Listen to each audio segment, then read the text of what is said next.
on peut faire un essai, juste pour le son. Ice creamer, you screamer, we all screamer for ice creamer. She was very beautiful, you know. Ouais, c'est un peu comme Bob Marley, quoi.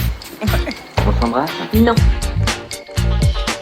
Is that a proposition? It's more comfortable on the couch, isn't it? Monsieur Hulot? Yes. No more talking. Don't be so modest. Bonjour à tous, bienvenue dans Certains FIP, une émission de Susanna Poveda et Denis Soula. Programmation musicale Valentin Riglet-Brussy, mixage Djenab Sangaré. Aujourd'hui, Jean-Michel Jarre.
Jean-Michel Jarre et Christophe, l'un de ses premiers complices dans le métier pour entamer Certains FIP autour de ce pionnier des musiques électroniques, fils d'une résistante qui l'emmenait traîner dans les clubs de jazz le soir et du célèbre compositeur de musique de film qu'il a très peu connu, Maurice Jarre.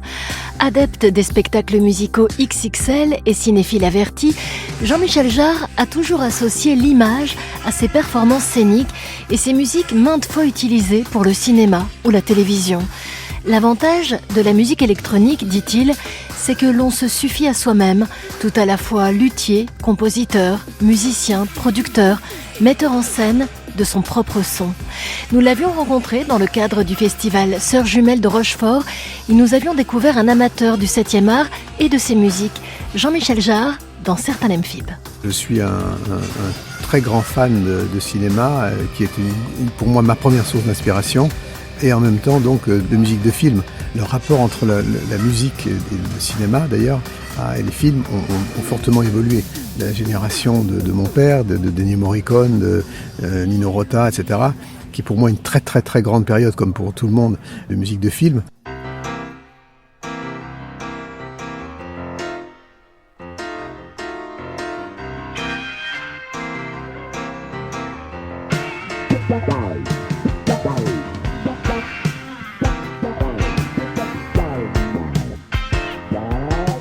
Le compte à rebours est commencé, je n'y peux rien. On se réveille un beau jour et le cœur s'est éteint. On cherche alors à noyer son chagrin dans le qui lui coûtait de chagrin. Mais c'est toujours la même fin. Le compte à rebours est commencé, n'insistons pas. Irrémédiablement, on a perdu le climat. Juste quelques bagages à plier, juste quelques lettres à emporter. Il faut se quitter, il faut se quitter. Juste quelques bagages à plier, juste quelques lettres à emporter. Il faut se quitter, il faut se quitter.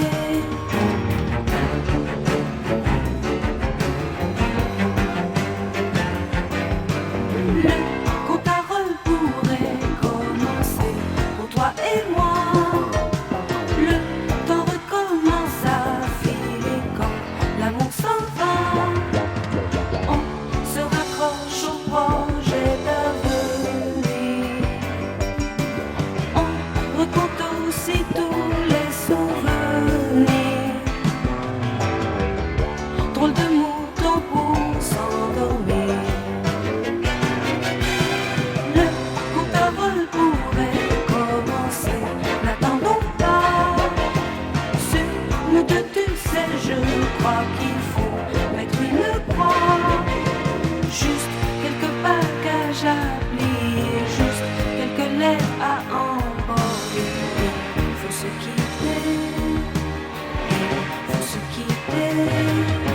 Juste quelques bagages à plier, juste quelques lettres à emporter. Il faut se quitter, il faut se quitter.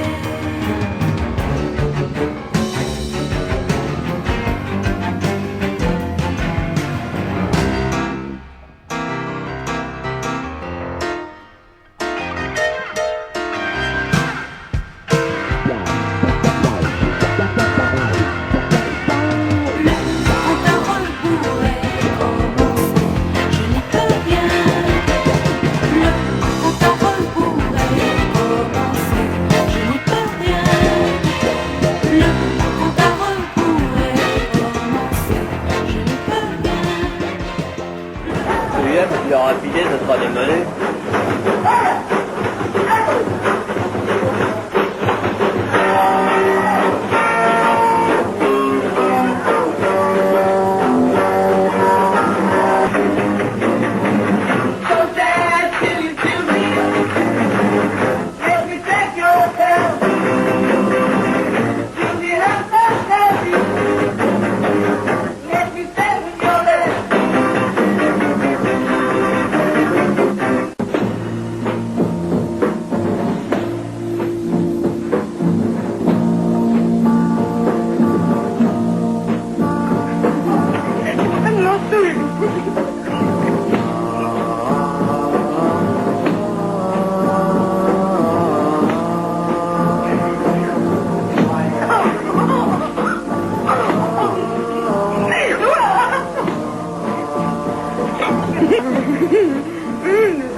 Mais c'est ta femme. Non, mon vieux, je t'ai dit, elle est libre. Free.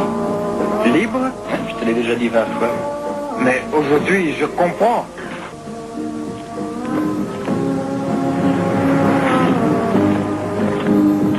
Nous reviendrons.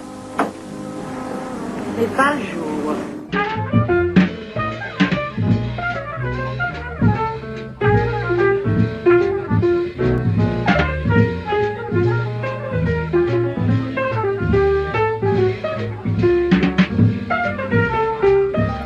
Françoise Hardy, pour qui Jean-Michel Jarre a écrit les paroles et composé la musique d'un 45 tours, puis un extrait du film Des garçons et des filles d'Étienne Perrier en 67, avec les très jeunes Nicole Garcia, Ludmilla Michael et les musiciens David McNeil et Jean-Michel Jarre, qu'on entend jouer de la guitare et chanter avec son groupe de l'époque, les Dust Beans. Il raconte ses expériences cinématographiques des débuts dans Certain Amphip. J'ai joué dans un film tout à fait par hasard avec mon groupe de rock qui s'appelait Des garçons et des filles, mais ensuite effectivement j'ai fait une musique de film pour ce film qui s'appelait Les Granges Brûlées avec Delon et Signoret, qui est une sorte de polar rural.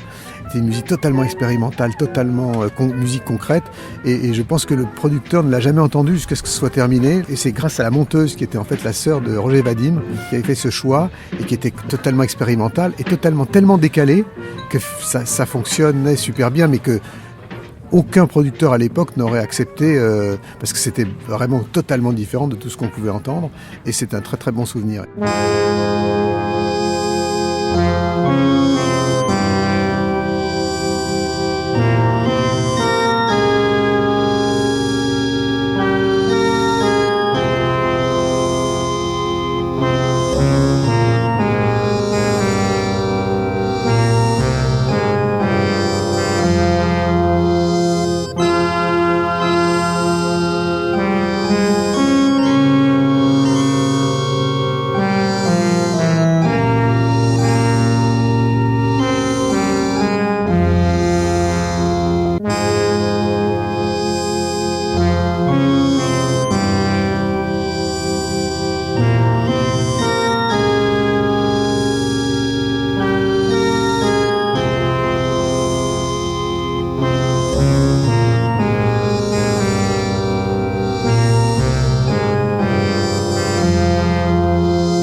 N'avoir plus rien à vous apprendre.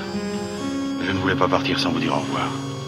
Et vous dire aussi qu'en ce qui concerne Paul, je reste persuadé qu'il est rentré beaucoup plus tard que vous ne l'avez affirmé. Ah, monsieur Nancy.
L'année 73 est féconde pour Jean-Michel Jarre. Il compose la musique des Granges brûlées avec Simone Signoret et Alain Delon, qu'on vient d'entendre dans Certes Lemphip. Et puis, il se lie avec un autre passionné du cinéma, Christophe, pour Les Paradis perdus, puis pour Les mots bleus l'année suivante. Voici le témoignage du chanteur au sujet de leur rencontre, un document INA. Il commençait à travailler avec Pierre-Henry et avec Schaeffer. Voilà. Donc, il rentrait dans le synthé. Moi, ça faisait longtemps que j'étais dans le synthé parce que j'ai toujours aimé le synthé. Je trouve que c'est un plus pour créer. Jean-Michel avait écrit une chanson pour Patrick Juvet qui s'appelait Où sont les femmes ? Et c'est là où on a eu cette rencontre sur Les Paradis perdus. On a eu la rencontre sur Les mots bleus, Señorita. C'est-à-dire que c'était une époque où on était très, très, très proche. Christophe, qui m'a beaucoup intéressé, c'est cette espèce de côté un peu borderline, c'est-à-dire que cette espèce de... Il y a en même temps ce côté iconique, potentiel qu'on sent tous chez lui, et en même temps un côté dérisoire. Et en fait, l'idée de faire des textes pour lui, c'est de lui fabriquer une sorte de mythologie, le dernier des Bivillacois par exemple, c'est cette espèce d'inventer finalement une sorte de descendance dérisoire à la Vitelloni de Fellini. Enfin, c'est ce côté-là qui m'a beaucoup... Et quand on écoute Señorita, c'est vrai que c'est une chanson qui, en apparence, est très joyeuse et en fait a une dimension tragique, je pense, en même temps.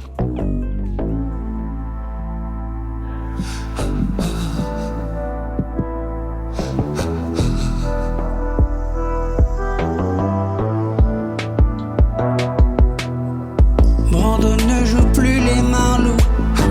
Je n'ai pas revu quatre ballots. Rien n'a plus vraiment le même goût. Viviane Meg a les cheveux blancs. Elle regrette le noir et blanc. Pour autant qu'on emporte le vent. Señorita, dépêche-toi et remets ta robe de taffetas. Tous les plus grands airs d'opéra ont des relents de rumba. Señorita, dépêche-toi. Je suis un peu plus vieux que toi. Je ne vais plus au cinéma. On a fermé l'Alhambra. Brando voudrait bien retenir un tramway nommé Désir. Hollywood ne veut pas mourir. Marine aurait 50 ans. James Dean n'est plus un géant. Rien n'est plus vraiment comme avant. Señorita, dépêche-toi. Je sens qu'il est bien tard déjà. Quand ma guitare a sous mes doigts les caprices d'une diva. Señorita, dépêche-toi. J'espère que tu ne m'en veux pas. Mais les fins comme au cinéma, tu sais, ça n'existe pas. Brando n'est plus sur sa moto. Il se meurt dans un tango, retenant le dernier sanglot. Tous les Indiens sont en VO, à l'ouest de Rio Bravo. Rien ne va plus même chez les gringos. Señorita, dépêche-toi et remets ta robe de taffetas. Tous les plus grands airs d'opéra ont des relents de rumba. Señorita, dépêche-toi. Je suis un peu plus vieux que toi. Je ne vais plus au cinéma. On a fermé l'Alhambra. Dépêche-toi.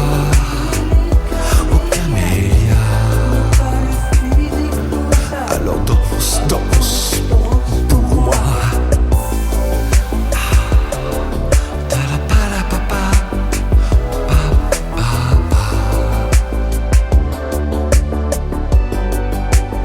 Danse pour moi. Hey, you know what your problem is? What? The way you start. You're wrong, Hatch. No. Crouching makes all the difference. Harry LaSalle's proof. Archie, you're wrong. Now, if you crouch down, you've got further to go to get up. Try. First to the pyramids. Okay, you're on. Ready? Set. Go!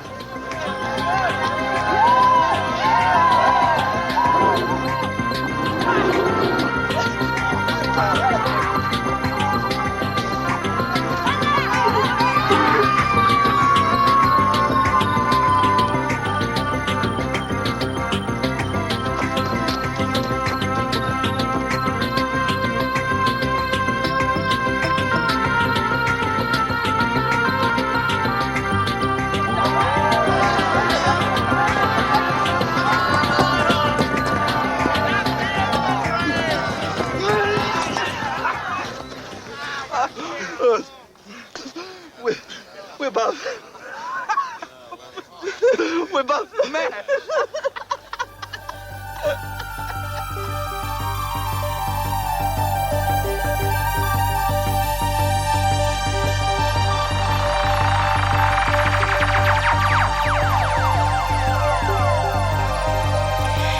La très cinématographique Señorita, relookée par un trio chic, Jean-Michel Jarre, Christophe et Sébastien Tellier, et puis un extrait de Gallipoli de Peter Weir avec Mel Gibson qui utilise le thème Oxygène, composé par Jean-Michel Jarre en 1976, le début d'une longue liste de films et de cinéastes attirés par les sons nouveaux proposés par le compositeur et son approche impressionniste de la musique au cinéma.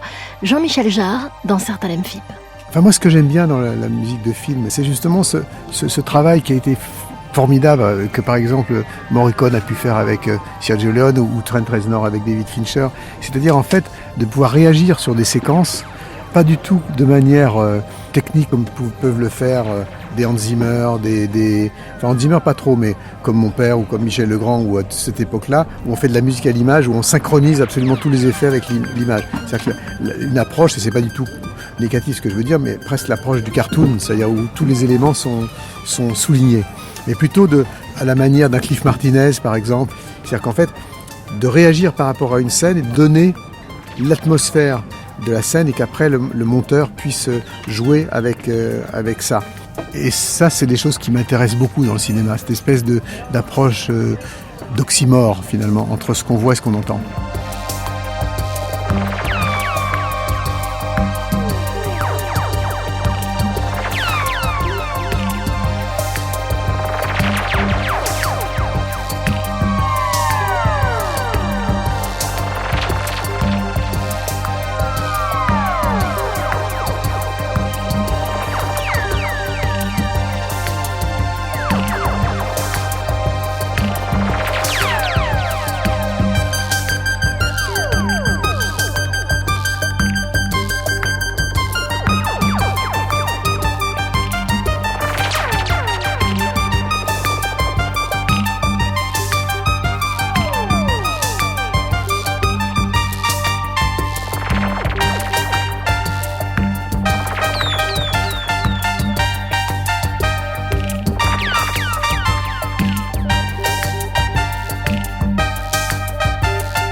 Technology can actually increase privacy.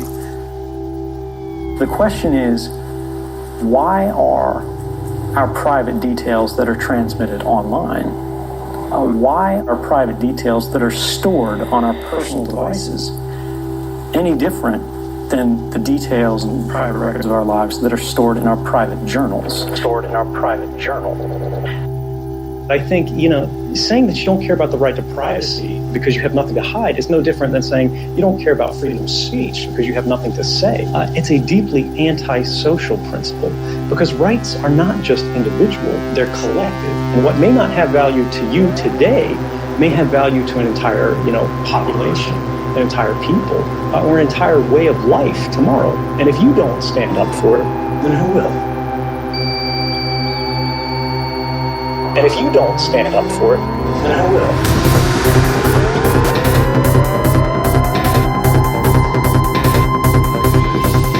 And if you don't stand up for it, then who will?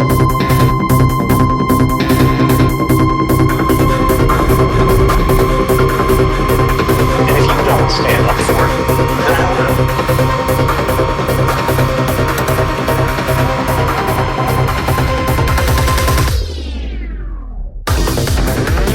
La voix d'Edward Snowden, mixée par Jean-Michel Jarre sur Exit en 2016, dans la foulée du film d'Oliver Stone sur le lanceur d'alerte.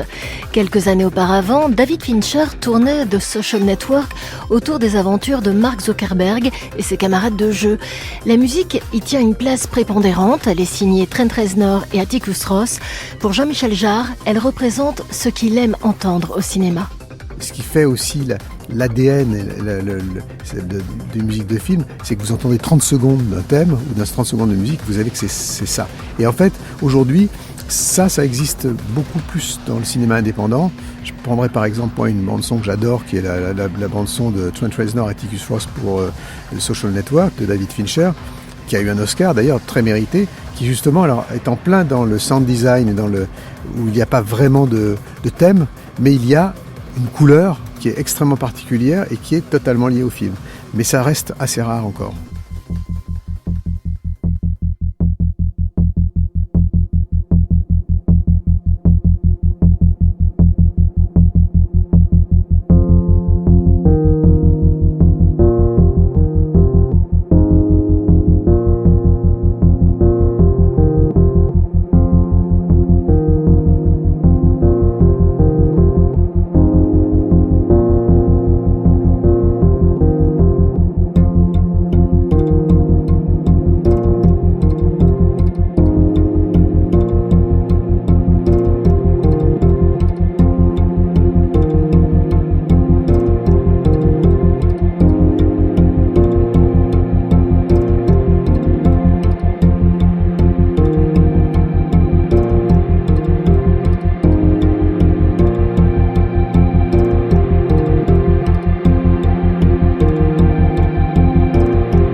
That story about the chicken. I didn't plant the story about the chicken. What's he talking You about? had me accused of animal cruelty. Seriously, what the hell's the chicken? And I'll bet what you hated the most is that they identified me as a co-founder of Facebook, which I am. You better lawyer up, asshole, because I'm not coming back for 3%.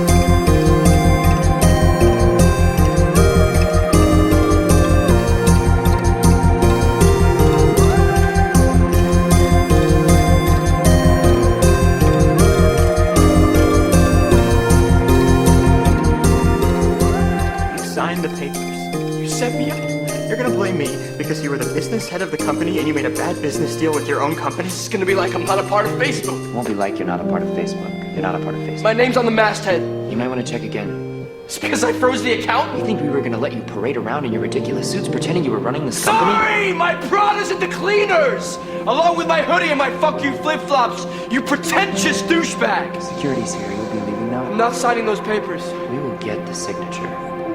Tell me this isn't about me getting into the Phoenix.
I like taking care of you. Ask me anything.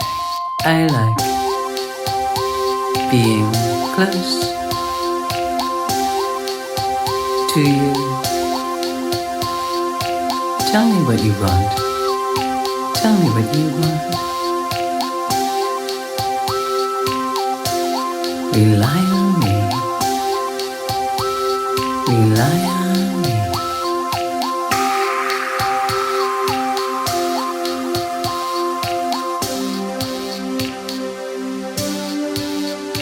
Please, touch me. Please, don't touch me. A boy and a girl and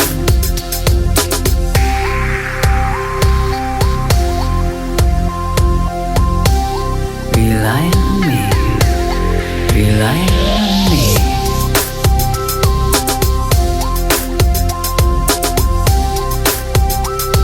Between your hands, always ready.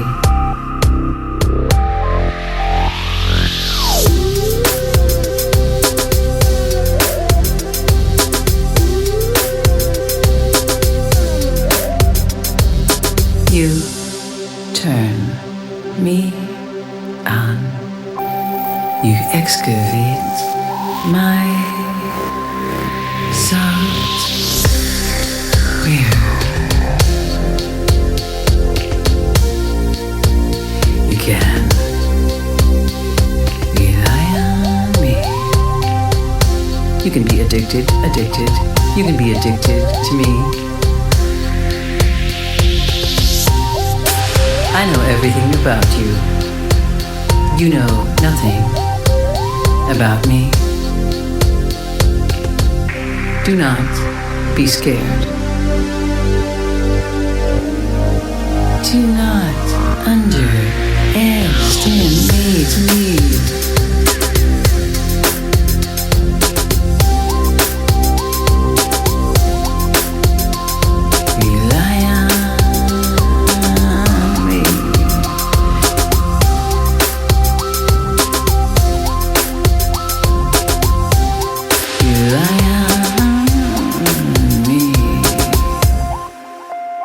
Do not leave the building.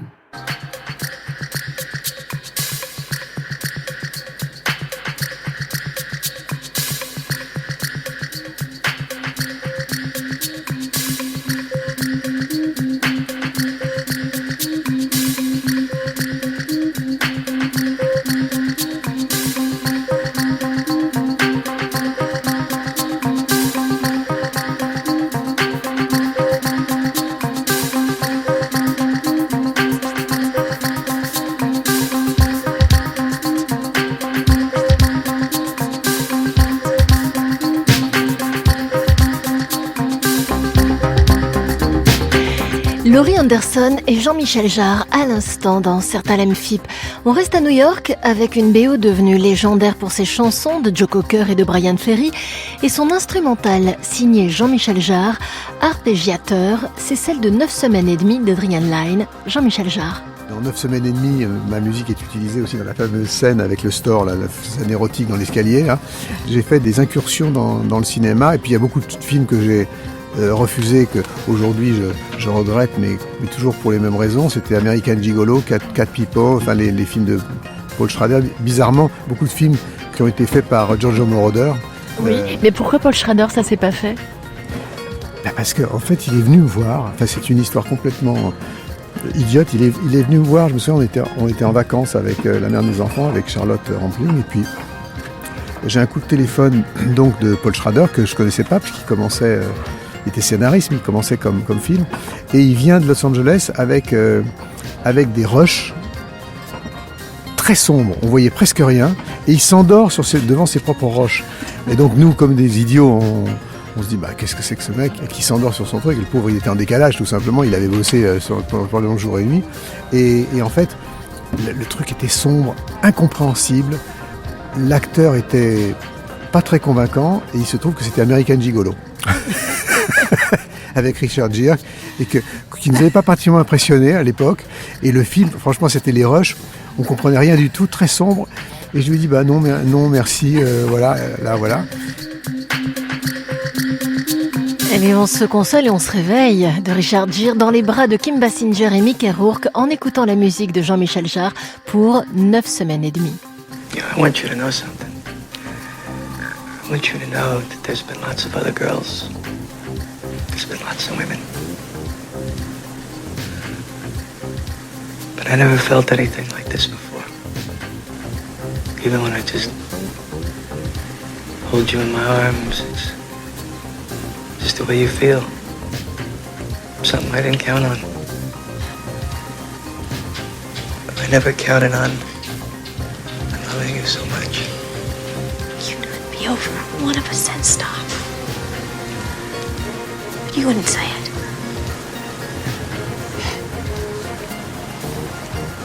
I was waiting too long.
They can keep singing all day, they don't speak, and they'll sing for 100 years more. That one standing there, I hear her in the morning below the thin floor. I long for home, but I dance around in her melody, wearing her clothes. Don't go away, I would like you to stay, I would like her to say if she spoke to me.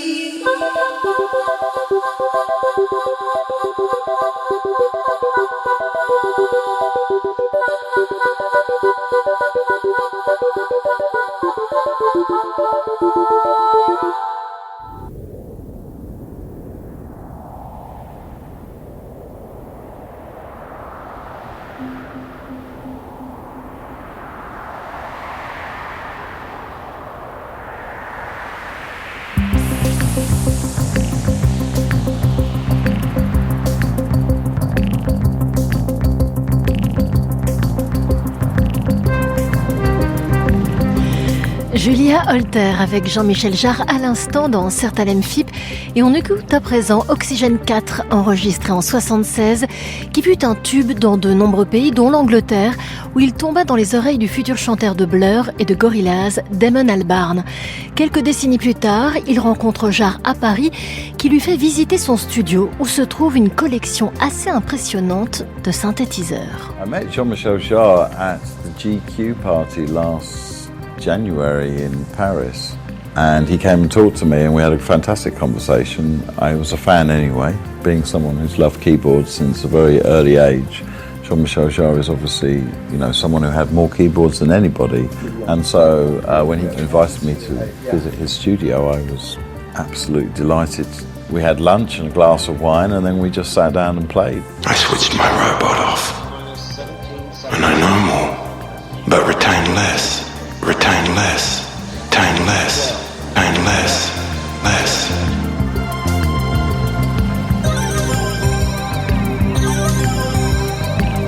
Oxygène 4 fut un tel succès qu'il figure aujourd'hui dans le jeu GTA 4. En France, de nombreux musiciens pointent son influence, notamment sur la manière dont il a réussi à imposer la musique synthétique dans des shows à grand spectacle. Parmi eux, Nicolas Godin du duo R, un document INA. Quand nous avons participé au mouvement de la French Touch dans les années 90, il avait un peu déblayé le terrain dès le départ dans ce style musical, dans ce style de musique électronique faite à partir de mélodies assez simples et belles et avec des sons qu'on sculpte soi-même et pas du tout des sons qui existent déjà à travers les instruments traditionnels. C'est des choses qui sont inoubliables. Quand elle a joué de la harpe laser, ça a marqué, enfin ça appartenait tout de suite après à l'inconscient collectif ou alors son clavier géant là, quand elle avait fait le concert à Houston. Ce qui continue à me marquer, c'est le rythme incompréhensible. Il utilise toujours une sorte de shuffle dans ses rythmiques, quelque chose que moi je ne maîtrise absolument pas. Ça c'est vraiment une de ses particularités. On n'arrive jamais à comprendre quand est le premier temps et comment le rythme s'imbrique avec les mélodies et la basse. Ça c'est quelque chose d'assez mystérieux pour moi et c'est une sorte de mode d'écriture que je respecte et que j'admire.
Quand j'étais au conservatoire puis au groupe de recherche, je jouais dans des groupes de rock, en même temps je faisais de la peinture, j'ai même hésité vraiment entre la peinture et la musique, donc pour moi tout ça a toujours été très lié.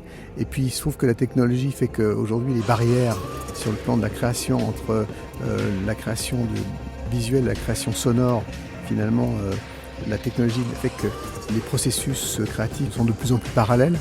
Le fait qu'en ayant choisi cette voie de musique électronique, je me suis très tôt posé la question de savoir comment mettre cette musique sur scène, et il m'a paru tout à fait naturel de pouvoir prolonger cette performance sur scène, un peu à l'instar des compositeurs d'opéra dans le passé, qui en fait s'entouraient de scénographes ou de charpentiers, de peintres, etc., de décorateurs, pour présenter la musique d'une autre manière.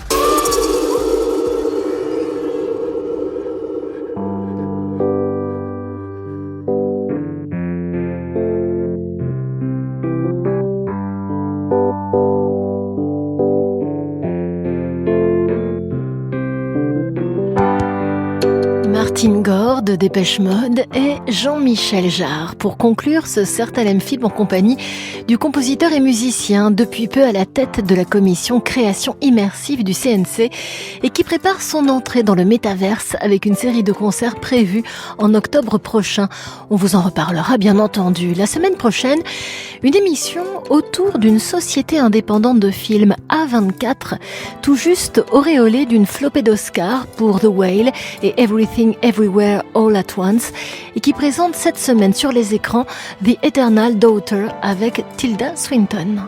Mom, we're here. We'd like to check in, please. My mother has a relationship with this house.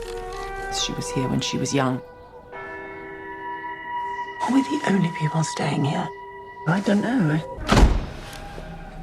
You brought her here. Memories flood back in this place. Quietly in the evening, through the building and on the grounds. Hello? And I suppose it is a way of staying in touch. Now, no more talking. Avanti! Azione! Traveling! Silenzio!